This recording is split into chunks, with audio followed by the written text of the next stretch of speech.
আসসালামু আলাইকুম রহমতুল্লাহ। দেখতে পাচ্ছেন আজ আমি এখন দাঁড়িয়ে আছি নিজমনা কদমের চৌরাস্তায়।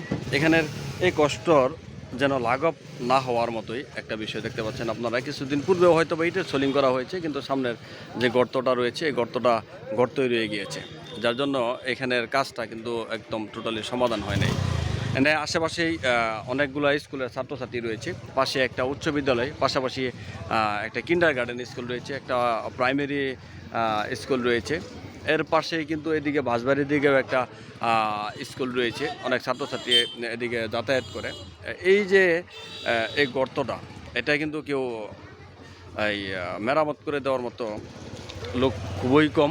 এখান থেকে ভোগান্তি জায়গাটা বুক করে, এই ভোগান্তিটার বুক করার মতো অনেক মানুষ রয়েছে, কিন্তু এখানের এটা মেরামত করে দেওয়ার মতো কোনো নেই। নিজমনা গ্রামে দুইজন প্রতিনিধি রয়েছে, একজন মহিলা মেম্বার, পাশাপাশি একজন মেম্বার রয়েছে। এখান থেকে মহিলা মেম্বার বাড়ি অনেক দূরে নয়, কিন্তু যার পরেও এই গর্তগুলা ছাত্রছাত্রীরা যখন স্কুলে যাওয়ার জন্য আসে, অবশ্যই বর্ষা বৃষ্টির পানিতে কিন্তু পা না ভিজেই কিন্তু তারা স্কুলে যেতে পারে না, এমনটাই এই ঘটনাটা সত্য।